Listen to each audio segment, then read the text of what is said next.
La nuit, mes frères, est faite pour dormir, mais priez toujours avant de dormir. Alléluia. Priez toujours avant de dormir, à moins que tu aies prié toute la journée et tu dois te reposer la nuit.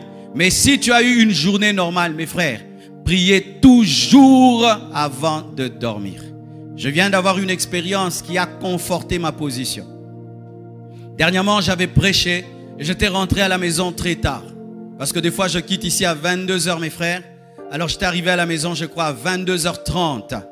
Alors, j'étais fatigué, je me suis dit, je vais me reposer et je prierai vers 2 h, 3 h, mais je me repose un peu. Je n'avais pas respecté mon programme de prier avant de dormir. J'ai dit non, je suis vraiment fatigué, je vais dormir et 2 h, 3 h, je vais me réveiller pour prier. Et qu'est-ce qui se passe? Notre fille, la cadette, se réveille et vient frapper à notre porte. Qu'est-ce qu'il y a? Oh, j'ai entendu une voix. Où? Une voix dans ma chambre.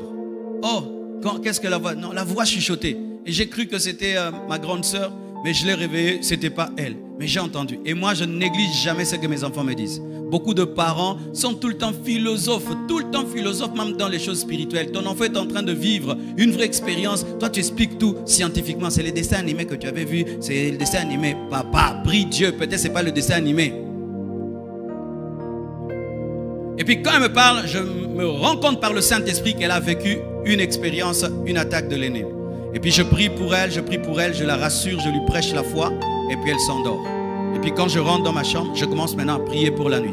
Et je prie. Et puis je m'endors. Vous savez ce que j'ai vu? J'ai vu dans cette nuit-là que je dormais. Mais je dormais dehors. J'étais comme dans un jardin. Et je dormais.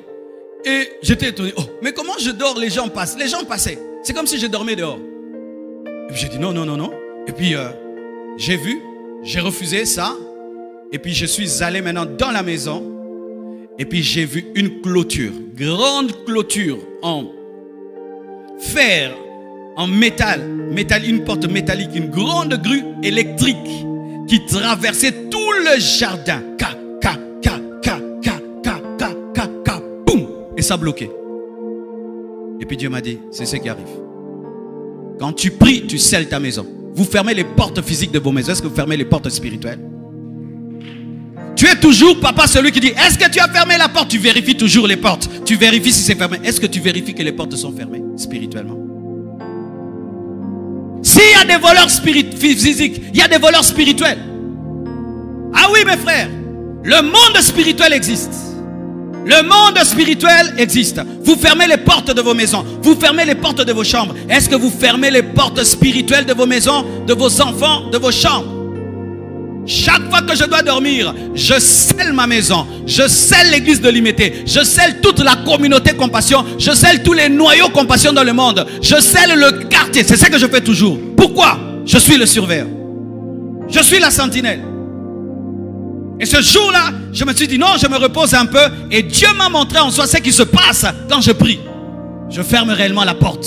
Mais une porte tellement grande, mes frères, qui entourait toute la parcelle. Ah, je suis fatigué. Et arrêtez ces prières-là. Seigneur, tu sais que je suis fatigué. Alléluia.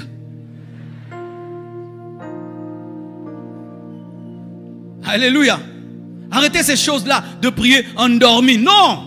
Parce que quand tu es endormi, tu peux croire que la porte de la cuisine est fermée alors que c'est seulement la porte du salon. Et quand tu pries endormi, tu ne vas pas bien fermer les portes. Soyez sérieux, tu te tiens debout et tu dis je te consacre ma maison, je te consacre mes enfants, je te consacre cette nuit, je te consacre mon quartier, je te consacre mon église, je te consacre mes fils spirituels, je te consacre mon ministère. Scelle. Boum. Boum. Et quand Dieu ferme, personne ne peut ouvrir. Quand Dieu ferme, personne ne peut ouvrir. Regardez Jésus. Jésus priait souvent toute la nuit. Toute la nuit. Toute la nuit. La Bible dit cela. Prenez le verset. La Bible dit ceci. Dans Luc 6, verset 12. En ce temps-là, Jésus se rendit sur la montagne pour prier. Il passa toute la nuit à prier. Il passa toute la nuit à prier. Jésus faisait souvent des veillées. Des veillées. Mais toi, tu n'arrives pas même à prier 1 heure avant de t'endormir. Mais Jésus priait souvent toute la nuit. Alléluia.